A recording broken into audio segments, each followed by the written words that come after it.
வணக்கம் நேயர்களே, விஷன் 9 சினிமாவுக்காக நான் உங்கள் லக்ஷ்மி நாராயணன். இப்போ நம்ம பார்க்க போகிறது விடுதலை பார்ட் 2. ஸோ இதில் வந்து விஜய் சேதுபதி, வெற்றிமாறன், மஞ்சு வாரியர். ஸோ இந்த ஒரு காம்பினேஷன்ஸில் வந்து இந்த படம் வந்திருக்கு. இந்த படம் எப்படி இருக்குது, இளையராஜா மியூசிக், இது எல்லாமே நல்ல காம்போ தான். சூப்பரான ஒரு காம்போ, ஒரு ஒர்த்தான ஃபிலிம். ரொம்ப பர்ஃபெக்டாக கொடுக்குறதுல வந்து வெற்றிமாறன் ரொம்ப சூப்பராக பண்ணுவார். ஏன்னா வந்து ஒரு பாலு மகேந்திராவுடைய சிஷியங்கிறத வந்து அடிக்கடி ப்ரூவ் பண்ணுற ஒரு டேரக்டர் தான். விடுதலை பார்ட் 1 எல்லோருமே பார்த்துருப்போம். ஸோ அதில் வந்து பார்த்திங்கன்னா சூரிய எபிசோட், சூரியோட லவ், சூரியோட வாழ்க்கையில் நடக்கிற விஷயங்களை வந்து மையமாக வச்சு அங்கே நடக்கிற ஒரு எபிசோட்ஸோட முடிச்சிருப்பாங்க. அதில் வந்து வாத்தியாருங்கிற ஒரு கேரக்டரோட அந்த படம் முடிஞ்சிருக்கும். அதான் விஜய் சேதுபதி. வாத்தியாருடைய வாழ்க்கை என்னங்கிறத சொல்கிறது தான் பார்ட் 2. ஸோ அந்த பார்ட் 2ல் வந்து என்னென்ன சொல்லியிருக்காங்க போது, ஒடுக்கப்பட்டவர்கள், ரொம்ப கீழே இருக்கிறவர்களை அடித்து நொறுக்கிற ஒரு சமூகம், அதை எதிர்த்து குரல் கொடுத்து பொங்கி எழுற வாத்தியார், அவர் வாழ்க்கையில் நடந்த சம்பவங்கள் என்னென்னன்றது சொல்கிறது தான் இந்த படத்துடைய கதையே. ஸோ இதில் வந்து பார்த்திங்கன்னா ஃபஸ்ட்டு ஸ்டார்டிங்கில் எடுத்திங்கன்னா ஒரு 4 பேர் அருவா எடுத்துகிட்டு ஓடுவாங்க. என்னடா ஏதுறான்னு போகும்போது அப்போயே வந்து அந்த போர்ஷன் ஸ்டார்ட் ஆகிடுது. அதாவது விஜய் சேதுடைய ஃப்ளாஷ்பேக் போர்ஷன். ஸோ அப்போ வந்து என்ன நடக்குதும்போது, ஒரு பண்ணையர், ஒரு திருமணமான ஒரு பொண்ணு வந்து ஒரு கீழ் ஜாதியிலேருந்து ஒரு வேலை பார்க்குறவரோட பொண்ணுக்கு வந்து கல்யாணம் பண்ணும்போது, அந்த பொண்ணு வந்து யார் கீழ் ஜாதியில் வந்து கல்யாணம் பண்ணாலும் அந்த கல்யாணம் ஆகிற பொண்ணை வந்து முதல்ல வந்து பண்ணையாருக்கு தான் அனுப்பணும் அப்படிங்கிற ஒரு விதிமுறை. ஸோ அதை வந்து எழுத்து நிற்கிற ஒரு கேரக்டரில் வந்து கருணாஸோட பையன், நம்ம அசுரன் நடிச்சாலே அந்த பையன் சூப்பராக பண்ணியிருக்காரு. அட்டகாசமான ஒரு ரோலு, செமையாக இருக்கும் அந்த போர்ஷன்ஸு. உள்ளே பூந்து வெட்டி சாட்சி எடுத்துகிட்டு வர சீக்வன்ஸாக இருக்கட்டும். அதுக்கப்புறம் எவன்டா அவன் அப்பாவை கொண்டதுன்னு சொல்லிட்டு போஸ் வெங்கட் வந்து நிற்கிற இடம்லாம் ரொம்ப சூப்பராக இருக்கும். அது பார்க்கும்போது அந்த காலத்தில் எப்படிலாம் வந்து அடிமைப்படுத்தியிருக்காங்க, என்னெல்லாம் பண்ணியிருக்காங்கன்னும் போது நமக்கே வந்து எரியும். ஸோ அந்தளவுக்கு வந்து போஸ் வெங்கட்டோட கேரக்டர் அவ்வளோ ரக்டாக இருக்கும். அதை காட்சி அமைப்பு வந்து ரொம்ப சூப்பராக, ஒரு சேர் மாதிரி ஒரு பகுதியில் வந்து அந்த போட்டு அடிக்கிறது, இதெல்லாம் வந்து ரொம்ப ஒரு மாதிரி பயங்கர டச்சஸாக இருக்கும்.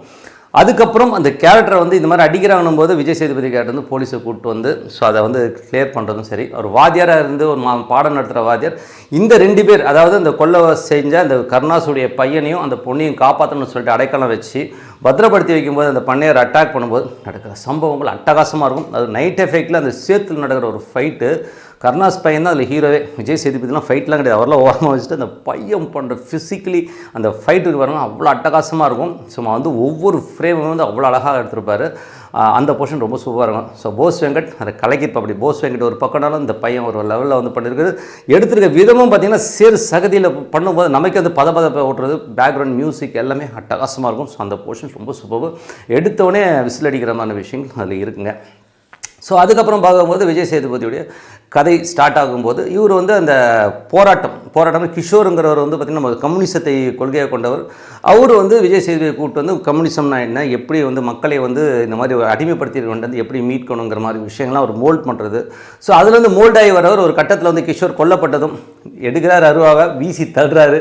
அதுக்கப்புறம் தான் இடைவேளையே. ஸோ இதில் வந்து என்ன ப்ராப்ளம்னா, ஃபஸ்ட் ஹாஃபில் வந்து நிறைய சொற்பொழிவு மாதிரியே போகும். என்னடா அது நிறைய கம்யூனிசம் பேஸ்டிங்கில் மாதிரி விஷயங்கள், முதலாளித்துவம் எந்த அளவுக்கு வந்து வெறியாக இருக்குது, அவன் எப்படி அடித்து நொறுக்கிறானுங்க, இந்த பண்ணையார், இந்த பெரிய பெரிய ஆளுங்கள்லாம் என்னென்ன பண்ணாங்க அப்படிங்கிற ஒரு விஷயங்கள்லாம் சொல்லும்போது நமக்கு வந்து அந்த வயல் வேலையில் வந்து வேலை செய்கிறவர்களுக்கு நடக்கிற கஷ்டங்கள் இதெல்லாம் சொல்லுவோம். பட் சில நேரங்களில் ரொம்ப ஓவர் டோஸ் ஆகிடுச்சோ, ரொம்ப பேசுகிறாங்களோ அப்படிங்கிற மாதிரி விஷயங்கள் கண்டிப்பாக ஃபஸ்ட் ஹாஃப். செகண்ட் ஹாஃபில் வந்து அதுக்கப்புறம் இவங்க ட்ராவல் ஆகி போவாங்க. ஸோ விஜய் சேதுபதி ஒரு இடத்துலேருந்து இன்னொரு இடத்துக்கு வந்து மைக்ரேட் ஆகி கூப்பிட்டு போகும்போது அந்த மலையில் நடந்து போகும்போது நடக்கிற சம்பவங்கள், அப்போ இவர் கதையாக சொல்லிக்கிட்டே வருவார் இவரோட வாழ்க்கையை. ஸோ அதுக்கப்புறம் நடக்கிற விஷயங்கள்லாம் பார்த்தீங்கன்னா வேறு லெவலில் இருக்கும். அதுக்கப்புறம் விஜய் சேதுவோட ஆக்டிங், விஜய் சேது செம்மையாக பண்ணியிருப்பாருங்க. ஒவ்வொரு ஃப்ரேமுமே மனுஷன் வந்து பிச்சு உதவிக்கார், வாத்தியாரே வாழ்ந்திருக்காருன்னு தான் சொன்னோம். அவ்வளோ அருமையான ஒரு பர்ஃபார்மன்ஸ், சூப்பராக இருக்கும். அதுக்கடுத்து சொல்லப்போனால் நம்ம மஞ்சு வாரியர் வந்து பார்த்திங்கன்னா கிராப்லாம் வெட்டிக்கிட்டு ஃபண்டாஸ்டிக்காக வருவாங்க. ஸோ அப்படி பார்த்தோன்னா என்னடா அது அத்தனை வருஷத்துக்கு முன்னாடி ஒரு புரட்சிகரமான ஒரு கேரக்டராக வந்து அந்த பொண்ணு வந்ததும். ஸோ அந்த கேரக்டரைசேஷன் மோல்டு, அவ்வளோ பெரிய பணக்காரரோட பொண்ணு ஒரு கம்யூனிசம் பேசி தொழிலாளர்களோட சேர்ந்து நிற்கிறது. அதுக்கப்புறம் வந்து விஜய் சேதுபதி வந்து லவ் வந்து ப்ரொப்போஸ் பண்ணுற இடம் ரொம்ப சூப்பராக இருக்கும். ஸோ அந்த விஷயங்கள் எல்லாமே ரொம்ப நல்லா பண்ணியிருப்பாங்க. அதுக்கப்புறம் நம்ம சூரிக்கு வந்து இதில் ஒன்றும் பெரிய கேரக்டரைசேஷன் ஒன்றுமே இல்லைங்க. லாஸ்ட் கிளைமேக்ஸ் போர்ஷனை தவிர மற்றபடி வந்து ஒன்றும் பெரிய போர்ஷன்ஸே கிடையாது. சும்மா வந்து அது ஒரு கூடவே வந்து நடந்து வர ஒரு ஆர்டிஸ்டாக தான் வந்திருக்காரு. ஒன்றும் பெரிய போர்ஷன்ஸ் வந்து சூரி கிடையாது. இது ஃபுல் அண்ட் ஃபுல் வந்து விஜய் சேதுபதி படம். அதுக்கப்புறம் பார்க்கும்போது Taanakkaran Tamil. So second half ஃபுல்லாக வந்து டானாகாரன் தமிழ் வந்து பண்ணுற அட்டகாசம் செமையாக இருக்கும். ஸோ அதில் வந்து போன எபிசோடில் வந்து சேத்தன் இதுலேயும் இருக்கார். இதுலேயும் வந்து ஒரு வில்லத்தனெல்லாம் பயங்கரமாக பண்ணுறாரு. ஸோ அதில் வந்து ஒருத்தனுடைய ஈகோ, அப்போ எப்படி ஒரு பண்ணையாரை வந்து கீழே ஒடுக்கப்பட்டவனை போட்டு மிதிச்சானோ, இங்கே வந்து வேலை செய்கிற இடங்கள்லையும் பார்த்திங்கன்னா ஒரு போலீஸ்காரனையும் வந்து ஈகோக்காக சுடுறது, இந்த மாதிரி விஷயங்கள்லாம் பார்க்கும்போது எல்லா இடத்துலையும் இருக்குங்க. ஒரு முதலாளி கீழே ஒருத்தன் வேலை செய்கிறான்னு வைங்களேன், அந்த முதலாளியை விட்டு கொஞ்சம் மேலே வளர்ந்துட்டான்னு வைங்களேன், அந்த முதலாளிக்கு பொறுக்கவே பிடிக்காது. அதுதான் அந்த விஷயத்த சொல்கிறதா இதுவும். ஸோ இதில் வந்து பார்த்தீங்கன்னா நம்ம அவமானப்பட்டதை வந்து பார்த்துட்டாங்க, நம்ம போட்டு சுட்டு தள்ளணும், போட்டு தள்ளிடணும் அப்படின்னு ஒரு போலீஸ்காரர் இன்னொரு போலீஸ்காரனே சொல்கிறதெல்லாம் வந்து ரொம்ப கொடுமையான விஷயம். அது சேத்தன் ரொம்ப நல்லா பண்ணியிருக்காரு. அவர் ஆக்டிங் வைஸ் சூப்பருங்க, அதில் எந்த வித மாட்டம் இல்லை.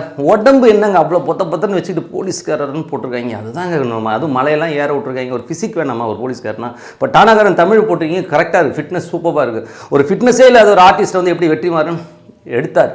சேத்து நல்ல ஆர்டிஸ்ட்டுங்க, நான் அவர் வந்து குறையே சொல்ல. உடம்பு என்னங்க 3 வருஷம் எடுத்தீங்க, அந்த ஆள் உடம்பு கம்மி பண்ணிடக்கூடாதா? என் உடம்பு கம்மி பண்ண முடியாதா? என்ன கொடுமை இது. ஸோ இது வந்து ரொம்ப பெரிய மைனஸாக வந்து தெரியுது. ஒரு உடம்பு இதெல்லாம் வந்து ரொம்ப பொதன்னு தண்ணி அடித்த மாதிரி பொதன்னு ஏதோ ஒரு ஆமைக்குட்டி மாதிரி இருக்கிறார் அவர் பார்க்குறதுக்கு. ஒரு பெரிய சைஸ் ஆமை மாதிரி தான் இருக்கார் சேத்தன். ஸோ இதெல்லாம் வந்து அவ்வளோ நல்லாவே இல்லை, ஓகேங்களா? ஸோ அந்த ஒரு போர்ஷனாக இருக்கட்டும். ஸோ அதுக்கப்புறம் பார்க்கும்போது கிஷோர் போர்ஷன் ரொம்ப நல்லாயிருக்கும். நிறைய கம்யூனிசம்லாம் பேசி கடைசியில் வெட்டி தள்ளப்பட்ட ஒரு கேரக்டர் வந்து கிஷோர் போர்ஷன் ரொம்ப நல்லாயிருக்கு. மற்றபடி நீங்கள் படத்துடைய கிளைமேக்ஸ்ட்டை மட்டும்தான் சூரிய வந்து நின்று பேசுவார். ஸோ அந்த இடமும் சரி. ஸோ அதில் வந்து ரொம்ப சட்டில் ஒரு 5 நிமிஷம் தாங்க, அவ்வளோதாங்க. அதோட வந்து சூரிய போர்ஷன் என்னங்க சொல்லுங்கன்னு ஒரு 2 வார்த்தை அவ்வளோதான். மற்றபடி சூரியக்கு ஒன்றும் பெரிய வேலை கிடையாது. ஸோ இளையராஜா மியூசிக் ஃபண்டாஸ்டிக்கான மியூசிக். கிட்டத்தட்ட பார்ட் 1 அதே இப்போ பார்ட் 1 போட்ட பாட்டே திருப்பி ரிப்பீட் போட்ட மாதிரி ஒரு பாட்டை போட்டுருக்கிறாரு. கேட்குறது நல்லா இருக்குது, அது ஒரு விஷயம்.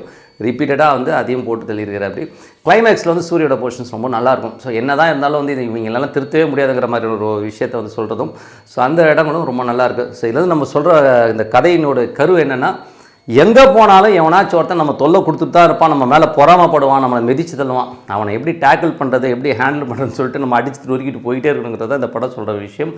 மற்றபடி என்னங்க, இந்த படம் பார்க்கலாம், ஒரு வாட்டி பார்க்கலாம். ஸோ ஒரு வாட்டி வந்து சும்மா ஒரு ஜஸ்ட் சூப்பராக பார்க்கலாம்.